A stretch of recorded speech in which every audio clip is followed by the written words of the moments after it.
आधी रात को मैंने देखा कि मेरी पत्नी कमरे में नहीं थी। तभी दूसरे कमरे से उसकी अजीब आवाज़ें सुनाई दी। वो आवाज़ ये इशारा कर रही थी कि इस वक्त मेरी पत्नी किसी और के साथ। मैं व्हील चेयर पर बैठ दूसरे कमरे के पास पहुंचा और दरवाज़ा खोलते ही मेरे होश उड़ गए। मेरी पत्नी तो ऐसी हालत में थी कि कोई भी पति किसी का मोहताज होना एक बहुत ही बड़ा दर्द है। उस पर मेरी पत्नी की हरकतें मुझे और भी शक में डाल रही थीं। मैंने बड़ी बेबसी से अपनी बेजान टांगों को देखा था, जो चलने फिरने के काबिल नहीं थीं। मुश्किल से मैंने व्हील चेयर को अपने बेड के पास किया और अपने हाथों से बेजान टांगों को बेड से नीचे किया और व्हील चेयर पर बैठ गया। ये सब करने में ही मेरे पसीने छूट गए थे। मैं बुरी तरह से हाँफ रहा था। रात के अंधेरे में सामने वाले कमरे से मेरी पत्नी की आने वाली आवाज़ों ने मेरे होश उड़ा दिए थे। वह रोज़ मुझे दवा खिलाकर मेरे कमरे से निकलकर सामने वाले कमरे में जाकर दरवाज़ा बंद कर लेती थी। रात की खामोशी में मुझे अपनी बीवी की अजीबोगरीब सी आवाज़ें सुनाई देती थीं, जिन्हें सुनकर ही मेरा कलेजा फटने को होता था। रात भर मैं सुकून से सो नहीं पाता था। फिर वह दरवाज़ा सुबह ही खुलता था और जब मेरी बीवी कमरे से बाहर आती तो चेहरे पर एक मुस्कुराहट सजी होती थी। उसका हसीन रूप उस वक्त और भी ज़्यादा जगमगा रहा होता था। उसके गीले बाल मेरी जान निकालने लगते थे। जब मैं पूछता कि तुम रात को मेरे साथ क्यों नहीं सोई, उठकर क्यों चली जाती हो, तो वह मेरी किसी भी बात का कोई जवाब न देती। बस एक अजीब सी मुस्कुराती हुई नज़र मेरे बेदम पैरों पर डालती, जैसे वो कह रही हो कि तुम एक अपाहिज आदमी मुझे दे ही क्या सकते हो। वो मुझे मुंह से कुछ नहीं कहती थी और उसकी चुप्पी मुझे अंदर ही अंदर से मार रही थी। पूरा दिन वो मेरा ख्याल रखती थी, मुझे खाना भी अपने हाथ से खिलाती थी, लेकिन रात को खूबसूरत सी साड़ी पहनती और अच्छे से तैयार होकर दूसरे कमरे में जाकर दरवाज़ा बंद कर लेती थी। इधर रात भर जो तकलीफ वह मुझे देती थी, मेरे लिए वो मेरी जान निकालने के लिए काफ़ी था। औरत का यूं सजना संवरना बेमतलब नहीं होता। एक बार मैंने खाना खाते हुए उसका हाथ पकड़ लिया और उसे कहने लगा, दिशा, तुम रात को मेरे पास ही रहोगी ना? मुझे कहीं छोड़कर तो नहीं जाओगी? मुझे तुम्हारे बिना नींद ही नहीं आती है। तुम तो जानती हो कि मैं तुमसे कितनी मोहब्बत करता हूँ। देखना, बहुत जल्द मैं अपने पैरों पर खड़ा हो जाऊंगा, चलने फिरने भी लगूंगा। मेरी आंखें बेबसी की आखिरी हद तक फैली थी। जो तकलीफ, जो दर्द मैं रातों को सह रहा था, वह मुझसे बर्दाश्त नहीं हो रहा था। मैं क्या, कोई भी यह आदमी बर्दाश्त नहीं कर सकता था कि उसकी पत्नी सच सवर कर दूसरे कमरे में चली जाए और पति को अकेले कमरे में छोड़ जाए। उसने मेरे हाथ से अपना हाथ छुड़ाया, फिर खाना उठाकर मेरे पास से चली गई। मैं व्हील चेयर से चलता हुआ कमरे से बाहर निकल गया। वो किचन में खाने के बर्तन धो रही थी। मैं फिर उसके पीछे ही आ गया। मैंने कहा, डॉक्टर मुझे उम्मीद दिला रहे हैं कि मैं जल्दी ही चलने लगूंगा, मेरी टांगें फिर से ठीक हो जाएंगी, फिर हम दोनों दोबारा से अपनी जिंदगी। मेरी बात पर एक कांच का गिलास जोर से दिशा ने जमीन पर गिराया था। वो गुस्से से मेरी व्हील चेयर पकड़े हुए थी और फिर मुझे बाहर गैलरी में ले आई। 8वीं मंजिल से नीचे देखते हुए भी मुझे डर महसूस होता था। वो कहने लगी, तुम यूं ही मोहताज और अपाहिज ही अच्छे लगते हो, समझे? अगर तुमने अपने ठीक होने की बात की तो यहाँ से नीचे फेंक दूंगी। भगवान करे कि तुम कभी ठीक ना हो और हमेशा ऐसे ही रहो, बेबस, मोहताज, दूसरों के सहारे हमेशा जिंदगी गुजारो। वो बड़े गुस्से और कहर भरी नज़रों से मुझे देख रही थी। उसकी आंखों में इतनी नफरत भरी हुई थी कि एक पल के लिए तो मैं सहम गया था। गैलरी की दीवारें ज़्यादा ऊंची नहीं थी, वो मुझे आगे कर चुकी थी। नीचे का मंजर देखकर मेरी जान निकल गई थी। उसकी आंखें उस समय न जाने किस जज्बे से लाल हो रही थी। वो गुस्से से लंबी लंबी सांसें भर रही थी। फिर मेरी व्हील चेयर उसने पीछे कर दी, मुझे मेरे कमरे में ले आई, मुझे बेड पर सहारा देकर लिटा दिया और दवा खिलाकर मेरे कमरे का दरवाज़ा पूरा खोलकर सामने वाले कमरे में चली गई और उसने जोर से उस दरवाजे को बंद कर दिया जिस कमरे में वो आजकल रहने लगी थी। उस कमरे का एक दरवाज़ा बाहर की तरफ भी खुलता था। जिस तरह की आवाज़ें उसके कमरे से आती थीं, वो सुनकर मैं मौत की तरफ जा रहा था। मुझे अपनी बेजान टांगों पर अब गुस्सा आने लगा था। मैंने बेबसी से अपनी टांगों पर मुक्के मारने शुरू कर दिए। अगर मैं ठीक होता तो जान से मार डालता उस आदमी को जिसके साथ मेरी पत्नी हंसकर बातें कर रही थी। उस बंद कमरे में और भी न जाने क्या क्या हो रहा था। जब एक आदमी और औरत कमरे में तन्हा होते हैं तो इससे आगे का ख्याल सोच कर ही मेरी रूह कांप जाती थी। लेकिन मैं मजबूर था।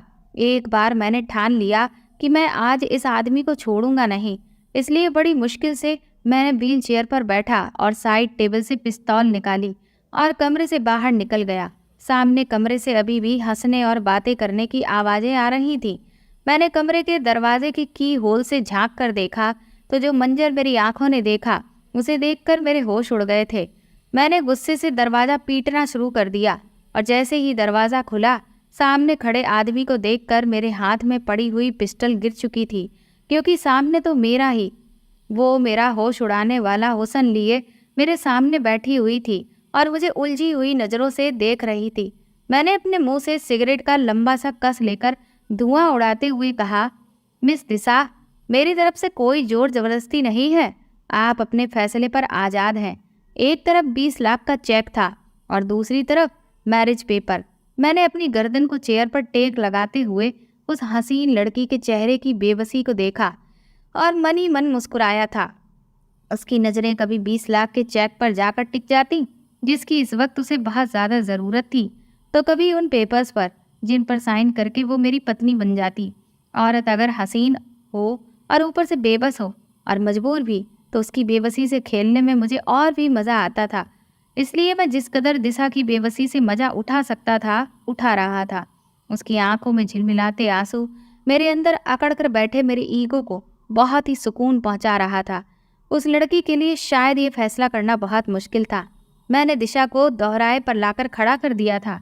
उसका बाप इस समय अस्पताल के आईसीयू में जिंदगी और मौत की जंग लड़ रहा था और अपने बाप की जिंदगी बचाने के लिए अपनी बड़ी बड़ी आंखों में आंसू लिए वो मेरे सामने मजबूरन बैठी थी। उस वक्त उसके गुलाबी गाल और बड़ी बड़ी आंखें मेरा चैन चुरा रहे थे। फिर उसने कांपते हाथों से उन पेपर्स पर साइन कर दिए। मेरे चेहरे पर भरपूर मुस्कुराहट छा गई थी। मैंने समझा कि मैंने फिर एक नाजुक सी कली को खरीद लिया है।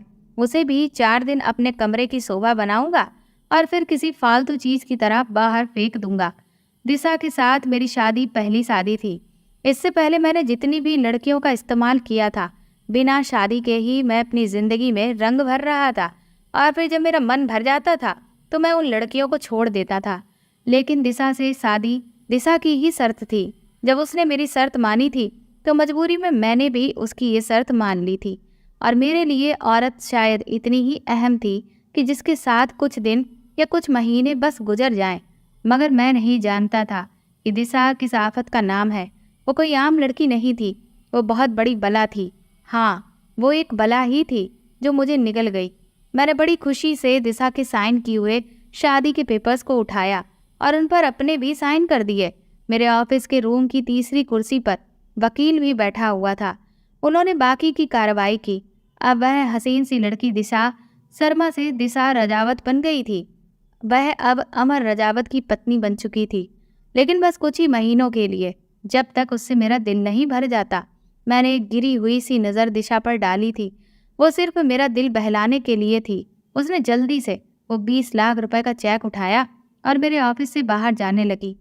लेकिन मेरी पुकार उसके कदम रुक गए थे। मैंने कहा, दिशा, ये चेक मेरा ड्राइवर अस्पताल पहुंचा देगा। तुम मेरे साथ मेरे फ्लैट में चलो, क्योंकि आज हमारी शादी की पहली रात है जो मैं बर्बाद नहीं करना चाहता। मुझे में इतना सब्र नहीं था कि उसके इंतज़ार में अपना टाइम बर्बाद करता। उसने पलटकर मुझे तड़प कर देखा तो कहने लगी, मेरे पिता जख्मी हालत में अस्पताल में पड़े हैं। मैं नहीं जानती कि वो जिंदा बचेंगे भी कि नहीं, इसलिए भगवान के लिए एक रात मुझे मेरे पिता के पास गुजारने दो। मैं वादा करती हूँ मैं खुद ही तुम्हारे पास आ जाऊंगी। उसने हाथ जोड़ते हुए मुझसे विनती की थी, लेकिन मैं इतना रहम दिल नहीं था। अगर रहम दिल होता तो दिशा की मजबूरी का इस तरह से फ़ायदा ना उठाता। मैंने अपनी पैंट की जेब में हाथ डाले और धीरे से चलता हुआ उसके पास आ गया। मैंने कहा, तुम्हारे बाप को इस समय इस चेक की ज़रूरत है, तुम्हारी नहीं। पर यह चेक बहुत ही आराम से तुम्हारे बाप तक पहुंच जाएगा। और प्लीज़ अब मुझसे ऐसी बकवास बातें करके मुझे बोर मत करो। कब से मुझे इन पलों का इंतज़ार था। ये कहकर मैंने उसकी कलाई पकड़ी और उसे अपने साथ ले जाने लगा। वो पूरे रास्ते मेरे आगे हाथ जोड़ती रही। वो बार बार मुझसे मिन्नतें करती रही, वो मुझसे बस कुछ ही घंटे की मोहलत मांग रही थी कि मुझे मेरे पापा के पास भेज दो, लेकिन मुझे तो जैसे कुछ भी सुनाई ही नहीं दे रहा था, सिवाय उस थप्पड़ की गूंज के जो कुछ दिन पहले इसी लड़की ने मेरे मुंह पर मारा था।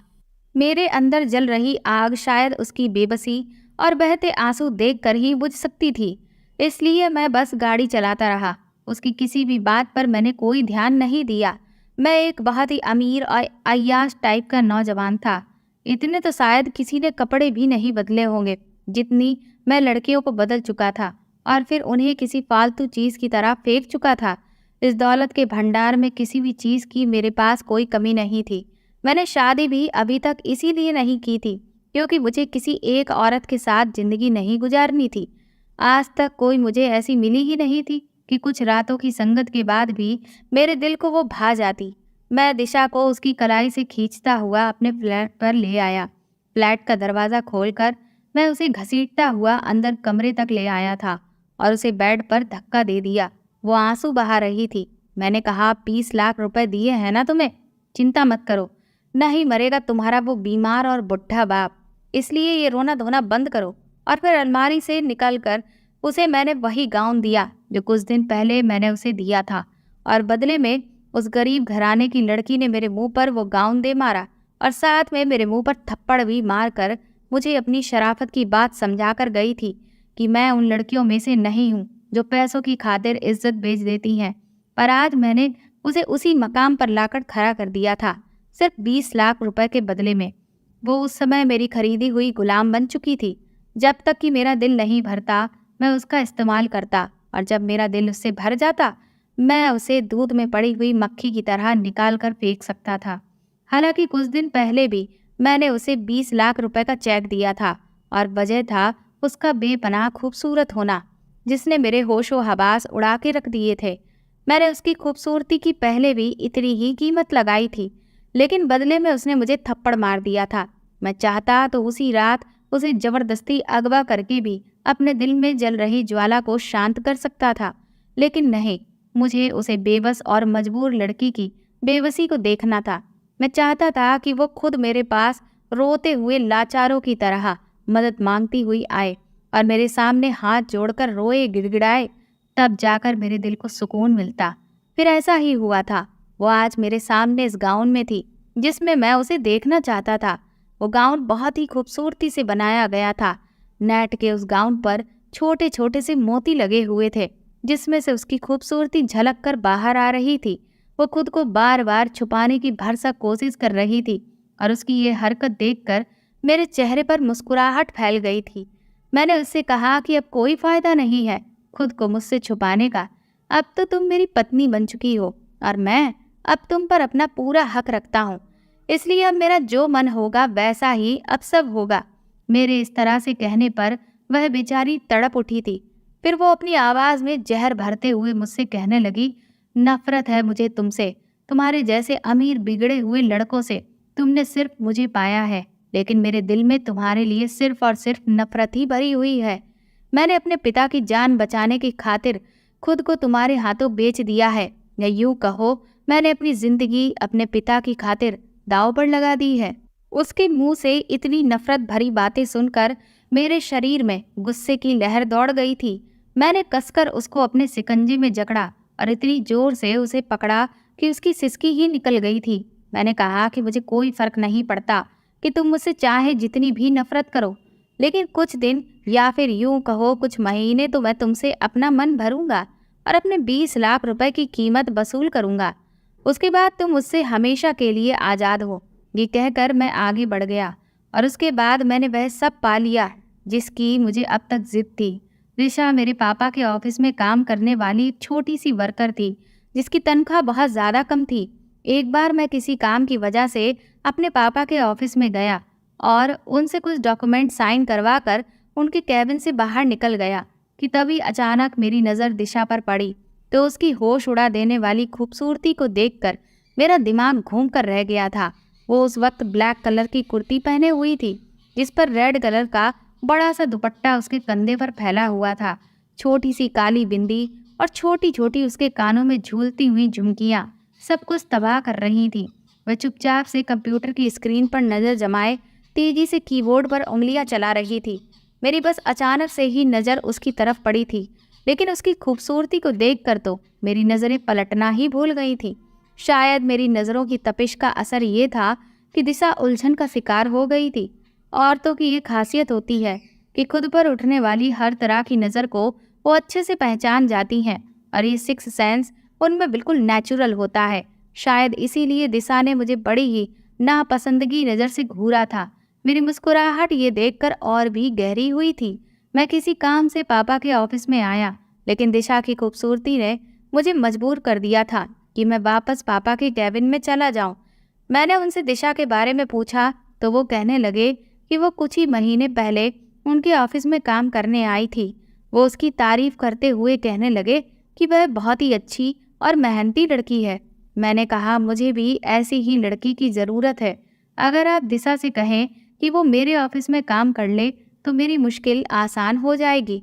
मेरे पापा को भला इस बात पर क्या एतराज़ हो सकता था, और वैसे भी पापा मेरी किसी बात को टाल नहीं सकते थे, क्योंकि मैं उनकी इकलौती औलाद था। बस पापा को मेरी एक ही बात से प्रॉब्लम रहती थी कि मैं ज़िंदगी में मैच्योर कब बनूंगा, क्योंकि वो आए दिन लड़कियों से मेरी दोस्ती पर सवाल उठाते रहते थे। मेरी माँ भी ये चाहती थी कि अब मैं शादी करके सेटल हो जाऊं, लेकिन मैं शादी के झंझटों में पड़ना नहीं चाहता था।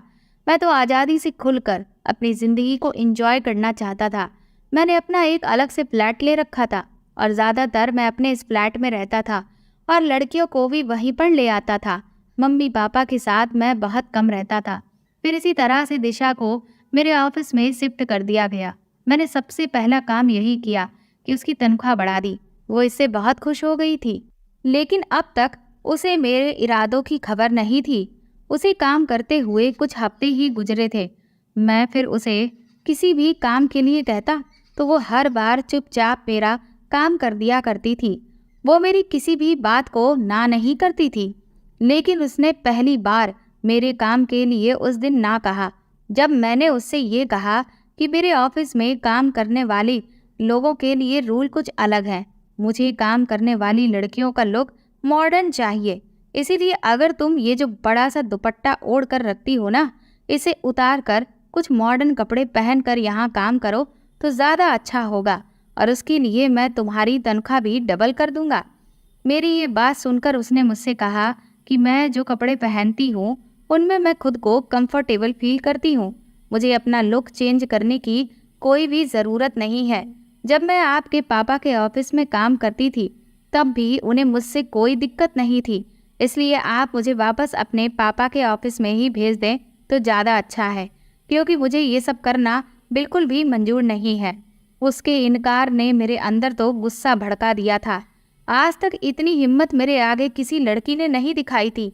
मैं ये बात तो बहुत अच्छी तरह से जानता था कि ऐसी लड़कियां जो अपने घर की खराब हालत की वजह से कमाने के लिए बाहर निकलती हैं, वो खुद पर खुददारी के लेवल के तौर पर बड़ा सा दुपट्टा लपेट कर रखती हैं और अपनी खूबसूरती छुपाकर हम जैसे बिगड़े हुए लड़कों के सामने खुद को इज्जतदार साबित करने का ये उनका एक पुराना हथकंडा है। इस टाइप की लड़कियां अपनी खूबसूरती छुपाकर इसकी और भी ज़्यादा कीमत बढ़ाती हैं, और फिर जब हम उनकी कीमत बढ़ाते हैं तो उनकी शराफत की चादर उतरने में ज़्यादा देर नहीं लगती। इसलिए मैंने भी ऐसा ही किया था। मैंने अगले ही दिन दिशा से कहा कि तुम्हें मेरे साथ एक बिजनेस लंच पर चलना है, इसलिए तुम मेरे साथ चलो। सबसे पहला सवाल उसने यही किया कि वो ऑफिस की टाइमिंग में ही वापस आ जाएगी, क्योंकि वो ज़्यादा देर नहीं रुक सकती है। मैंने कहा, हाँ, तुम ऑफिस टाइम में ही लौट आओगी। मेरी ये बात सुनकर वो मेरे साथ जाने को तैयार हो गई। मैं फिर उसे एक रेस्टोरेंट में ले आया। मेरे कुछ क्लाइंट्स वहाँ मौजूद थे। मीटिंग और लंच के बाद वो लोग चले गए थे। मैं दिशा को बहाने से फिर होटल के कमरे में ले आया, लेकिन जब मैंने उसे अपने इरादे के बारे में बताया तो वह गुस्से से लाल हो गई थी।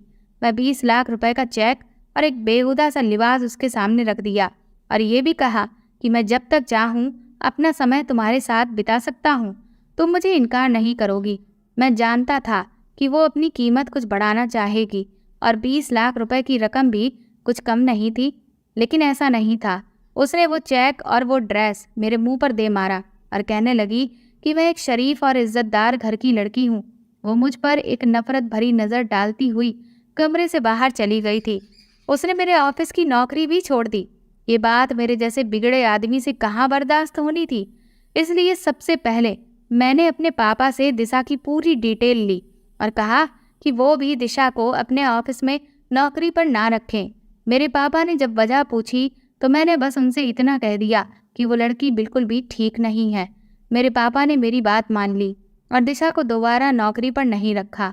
उसके बाद मैंने उसके पिता का एक्सीडेंट करवा दिया, उसे ज़िंदगी और मौत तक पहुंचा दिया। और अब जब वह मेरे पास मदद के लिए आई तो मैंने उसे साफ कह दिया कि मिस दिशा, अगर आप चाहती हैं कि मैं आपकी कुछ मदद करूं, तो अपनी शराफत और ये खानदानी इज्जत को आप मेरे ऑफिस से बाहर ही निकाल कर आइएगा। वो कहने लगी कि मुझे तुम्हारी शर्त मंजूर है, लेकिन बदले में तुम्हें भी मेरी एक शर्त माननी पड़ेगी। मैंने हैरानी से उसकी तरफ देखा। मैंने कहा, तुम्हारी क्या शर्त है? तो वो कहने लगी कि तुम चाहे मुझे एक रात के लिए अपने पास रखो या फिर हर रात के लिए, या जब तक तुम्हारा मन करे तब तक अपने साथ रख सकते हो, लेकिन मुझे हाथ लगाने से पहले तुम्हें मुझसे शादी करनी पड़ेगी। बिना शादी के तुम मेरे करीब तक नहीं आओगे। बेशक तुम मुझे चाहे एक रात के बाद तलाक दे देना, लेकिन मैं बिना शादी किए तुम्हारे साथ नहीं रहूंगी। उसकी ये बात सुनकर मैं दंग रह गया था और फिर उसकी बात मेरे लिए एक एडवेंचर जैसी थी। आज से पहले मैंने कभी किसी लड़की के साथ ऐसा नहीं किया था। उसकी बात पर मैं जोर से हंसा और फिर एक वकील को अपने कमरे में बुला लिया। खैर, ये शादी दिशा के लिए शादी होगी, लेकिन मेरे लिए ये कोई भी अहमियत नहीं रखती थी। वो मेरे लिए सिर्फ कुछ दिन या कुछ महीने के लिए मेरा दिल बहलाने का सिर्फ सामान थी। आज वो लड़की मेरे करीब थी, मेरे ही फ्लैट के कमरे में मेरे पास, और बहुत ही मजबूर होकर वो अपने आंसू बहा रही थी। उसकी अकड़ मैंने कुछ ही दिन में तोड़ कर रख दी थी। मेरे अंदर बैठा हुआ हैवान परस्त इंसान इस कमजोर सी लड़की से अपनी बात मनवा कर बहुत ही सुकून महसूस कर रहा था। दिशा का बाप तड़प तड़प कर अस्पताल में दम तोड़ चुका था। वो अगले दिन अस्पताल पहुंची तो अपने पिता के मुर्दा शरीर को देखकर बुरी तरह से रोने लगी थी, लेकिन मुझे इस बात से कोई फर्क नहीं पड़ता था। दिशा का उसके बाप के अलावा और कोई नहीं था। कुछ दिन वो अपने बाप का मातम मनाती रही, लेकिन मेरे अंदर न जाने क्यों उस लड़की की इच्छा अब दिन ब दिन बढ़ने लगी थी। हालांकि मेरा बदला पूरा हो चुका था, मैं उसे पत्नी बनाकर रखना नहीं चाहता था, लेकिन शायद उसकी खूबसूरती का भूत मेरे सर से अभी भी उतरा नहीं था। इसलिए उसके घर से उसे वापस मैं अपने फ्लैट पर ही ले आया। इस बार उसकी आंखों में मेरे लिए पहले से और भी ज़्यादा नफरत भरी हुई थी, लेकिन मुझे कहाँ किसी बात की परवाह थी। मुझे लगा बस कुछ दिन का और खुमार है। जैसे ही दिशा की खूबसूरती का असर मेरे सर से उतरेगा, मैं दिशा के मुंह पर तलाक के पेपर मारकर उसे यहाँ से चलता कर दूंगा। लेकिन वो तो किसी नशे की तरह मेरे अंदर उतरने लगी थी। हर बार मुझे पहले से और भी ज़्यादा वो हसीन लगने लगती थी, इतनी कि मैं उसे जितना भी देखता लेकिन मेरा मन नहीं भरता। हालांकि मुझे आज तक दिशा से बदले में मोहब्बत नहीं मिली थी। उसकी आंखों में मेरे लिए सिर्फ एक ही जज्बा था, और वो नफ़रत का था। जितना मैं उसकी संगत में रहता उतना ही वो मुझे अच्छी लगने लगती थी। उसका उदास चेहरा भी मुझे लुभाने लगा था। एक बार वो बहुत बीमार हो गई थी और तब मेरी जान पर ही बन गई थी। उसे बुखार में तपता देखकर मेरा दिल तड़प उठा था। उस समय मुझ पर यह खुलासा हुआ कि मैं तो दिशा से मोहब्बत कर बैठा हूँ। उसकी तकलीफ मुझे बर्दाश्त नहीं हुई थी। मैं रात भर उसकी खातिर जागता रहा, उसका ख्याल रखता रहा। कुछ दिन में ही फिर वो ठीक हो गई थी। अब धीरे धीरे 6 महीने गुजर चुके थे, लेकिन अब भी वो मेरी पत्नी थी। एक बार उसने मुझसे खुद ही पूछ लिया कि तुम अब मुझे कब तलाक दोगे, क्योंकि ये तो मैं उसे पहले ही बता चुका था कि मैं उसके साथ कुछ दिन या फिर कुछ महीने ही रहूँगा। लेकिन अब मेरा इरादा बदल चुका था। मैं चाहता था कि वह यूं ही मेरे साथ हमेशा बनी रहे, और मैं अपना ये इरादा उसे बता दिया था। मेरी बात सुनकर उसने नफरत से मुझे देखा और कहने लगी, मुझे तुम्हारे साथ अपनी पूरी ज़िंदगी नहीं गुजारनी। मुझे हर सूरत में तलाक चाहिए। तुमने तो खुद कहा था कि तुम मुझे छोड़ दोगे। ये कहते हुए वह फूट फूट कर रो पड़ी थी। मैंने कहा, दिशा, ये मेरे लिए मुमकिन नहीं है। पता नहीं कब मैं तुमसे दिल लगी करते करते तुमसे दिल लगा बैठा हूँ, इसलिए अब तुम्हें मैं छोड़ नहीं सकता। मैं तुमसे मोहब्बत कर बैठा हूँ।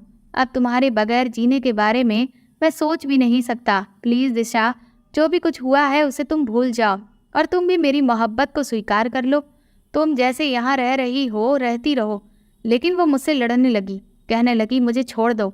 उसकी हालत दीवानों जैसी होने लगी थी। वो मेरे पैरों में पड़कर बुरी तरह से हाथ जोड़कर कह रही थी कि मुझे छोड़ दो, मैं तुम्हारे साथ नहीं रहना चाहती। मैंने बहुत चाहा कि मैं उसे समझाऊं, लेकिन वो समझ नहीं पा रही थी। मजबूरन मुझे उसे थप्पड़ मारना पड़ा। मैंने कहा आज के बाद मेरे साथ ये बात मत करना, तुम यूं ही मेरे साथ पूरी जिंदगी रहोगी, समझी। मैं ये कहकर ऑफिस के लिए घर से निकल गया। दिशा पर जो पागलपन का दौरा पड़ा था उसे हटाने के लिए मुझे उसे थप्पड़ मारना पड़ा था। लेकिन अब मुझे बहुत अफसोस हो रहा था कि मैंने दिशा पर हाथ कैसे उठाया। उस दिन मैं टेंशन में कार भी बहुत तेज चला रहा था और जिसका नतीजा ये निकला कि सामने आने वाली गाड़ी से अचानक से मेरी टक्कर हो गई। मेरी गाड़ी कलाबाजी खाकर लुढ़क गई थी। मैं बेहोश हो चुका था और जब मैं होश में आया तो खुद को अस्पताल में पाया। मेरे पापा के साथ दिशा भी वहाँ मौजूद थी। उसी समय मैंने अपने पापा के सामने दिशा को अपनी पत्नी स्वीकार कर लिया था। मेरे पापा ये सुनकर मुझसे नाराज हो गए थे, लेकिन मैं जिस हालत में अब पहुँच गया था वो मुझे कुछ भी नहीं कह सकते थे। मेरी दोनों टांगें फ्रैक्चर हो चुकी थी। डॉक्टर ने मेरी दोनों टांगों पर प्लास्टर चढ़ा दिया था। डॉक्टर का कहना था कि कुछ महीने तक तुम अपने पैरों पर खड़े नहीं हो सकते हो। 1 हफ्ते तक अस्पताल में रहने के बाद अपने माँ बाप के घर जाने की बजाय मैं दिशा के साथ फ्लैट पर चला गया था। वो मेरा ख्याल रख रही थी। उसका रवैया भी बदल चुका था, लेकिन मुझे रात को दवा देने के बाद मेरे कमरे से वो बाहर निकल जाती थी और फिर पूरी रात वो कमरे में नहीं आती थी। मैं उस समय इस कदर मोहताज हो चुका था कि खुद से बेड से उठ भी नहीं सकता था। मेरे कमरे का दरवाज़ा खुला हुआ था। वो सामने कमरे में थी, लेकिन उसके कमरे का दरवाज़ा बंद था। रात की खामोशी में मुझे सामने कमरे से सिसकियों की आवाज़ें आ रही थी। उस समय कौन था जो कमरे में दिशा के साथ मौजूद था? मेरा जी बेहद घबराने लगा था। शायद मेरा वहम है, लेकिन ये वहम नहीं था, क्योंकि अब मुझे रोज़ ही ऐसी अजीबोगरीब आवाज़ें आने लगी थी जो मेरे लिए बहुत ही तकलीफ़ का कारण बनती जा रही थी। मेरे ऑफिस के काम के सिलसिले में दिशा ही मुझे फ़ाइल साइन करवाने के लिए देती थी। मेरे ऑफिस का मैनेजर रोज़ आता था। जो भी ज़रूरी काम होता मैं उससे घर पर ही डिस्कस करता था और फिर वो चला जाता था। वो काफ़ी जिम्मेदार और शरीफ लड़का था, अपने काम से काम रखता था। मैं सोच भी नहीं सकता था कि आज वही मेरी पत्नी के कमरे से बाहर निकलेगा। मैंने उसे जैसे ही देखा मैंने कहा तुम? वो कहने लगा हाँ मैं।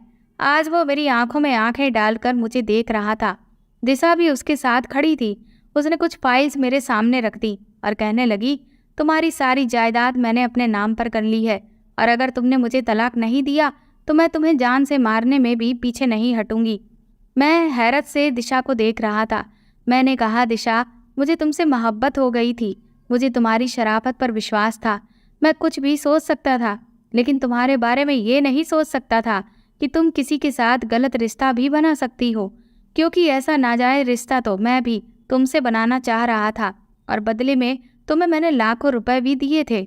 लेकिन तब तुमने अपनी शराफत को, अपनी इज्जत को अहमियत दी थी, तो फिर आज क्यों गैर आदमी के साथ मुझे अपनी जायदाद के छिन जाने का अफसोस नहीं है, लेकिन इस कदर तुम्हारे बदल जाने का मुझे बहुत दुख है। बेहतर है कि अब तुम मेरी जान ही ले लो, लेकिन मैं तुम्हें तलाक नहीं दे सकता। तुमसे जुदा होकर भी मैं मर ही जाऊंगा। इससे तो अच्छा है कि तुम्हारे नाम के साथ मैं इस दुनिया से चला जाऊं। मैंने ज़मीन पर गिरी पिस्टल को हाथ में लिया और कांपते हाथों से दिशा को थमा दी। दिशा ने पिस्टल हाथ में ले ली थी, लेकिन अगले ही पल वह रोने लगी थी। वो मैनेजर कहने लगा, दिशा मेरी बहन है। मैं दुबई में नौकरी करने गया था, लेकिन वहाँ मुझे किसी ने झूठे इल्ज़ाम में जेल भेज दिया था। लेकिन जब मैं वहाँ से छूटकर वापस आया तो दिशा ने मुझे सारी कहानी सुनाई थी और मुझे बहुत दुख हुआ था। तुमने मेरे पिता के साथ जो भी किया, मैंने और दिशा ने उसका बदला लिया है। इसलिए मैंने तुम्हारे ऑफिस में नौकरी की, तुम्हारा भरोसा जीता, फिर तुम्हारा एक्सीडेंट करवाया और उसके बाद तुम्हें तकलीफ देने के लिए ये ड्रामा रचाया। ये सुनकर मैं खुद शर्मिंदा होकर रह गया था। मैंने दिशा से अपने हर गलत रवैये की माफ़ी मांग ली थी। दिशा कहने लगी कि तुमने मेरे साथ जो कुछ भी किया उसके लिए मैं तो तुम्हें माफ़ कर सकती हूँ, लेकिन तुमने मेरे पिता के साथ जो किया उसे मैं सारी ज़िंदगी कभी नहीं भूल सकती। और इसी वजह से मेरे दिल में जो तुम्हारे लिए नफ़रत है उसके होते हुए मैं तुम्हारे साथ नहीं रह सकती। इतना कहकर दिशा ने वो जायदाद के कागज मेरे हाथ में पकड़ाकर कहा कि तुम्हारी जायदाद तुम्हारी ही है और ये तलाक के कागज हैं जिन पर मैंने तुम्हारे साइन ले लिए हैं और मैंने भी इन पर साइन करके तुमसे तलाक ले लिया है। दिशा की इस बात ने मुझ पर बिजली ही गिरा दी थी। मैं एक बार फिर से उसके आगे गिड़गिड़ाने लगा। मैंने कहा कि मुझे माफ़ कर दो दिशा, मुझसे बहुत बड़ा गुनाह हो गया। दिशा ने कहा कि गुनाह हुआ है तो अब उसकी सज़ा भी यही है कि तुम सारी ज़िंदगी यूं ही अपाहिजों की तरह अकेले सड़ते रहो, ताकि तुम्हें पूरी ज़िंदगी इस बात का एहसास होता रहे कि तुमने न सिर्फ मेरे साथ बल्कि न जाने कितनी ही लड़कियों के साथ गलत किया है। इस बात का प्रायश्चित यही है कि अब कम से कम इस बची हुई ज़िंदगी में कुछ अच्छे काम करना, दूसरों की मदद करना। इतना कहकर दिशा अपने भाई के साथ वहाँ से जा चुकी थी। आज मैं अपने कर्मों की सज़ा भुगत रहा था। कुछ टाइम के बाद पापा मुझे विदेश ले गए और वहाँ से मैं अपना इलाज करवा कर जब वापस लौटा तो अपने दोनों पैरों पर खड़ा था। लेकिन अब मैं बिल्कुल बदल चुका था। विदेश से लौटने के बाद मैं सबसे पहले दिशा के घर गया और जब वहाँ पहुँचा तो मैं ये देखकर दंग रह गया था कि दिशा प्रेग्नेंट थी। वो मेरे बच्चे की माँ बनने वाली थी। मैं उसे देखकर इतना खुश हुआ कि इतना खुश तो मैं अपने पैरों पर खड़े होकर भी नहीं हुआ था। मैं अच्छे से जानता था कि वो खुददार लड़की कभी भी मेरे साथ अब वापस नहीं लौटेगी, लेकिन फिर भी मैं हर रोज़ उसके घर जाता था सिर्फ उसे देखने के लिए।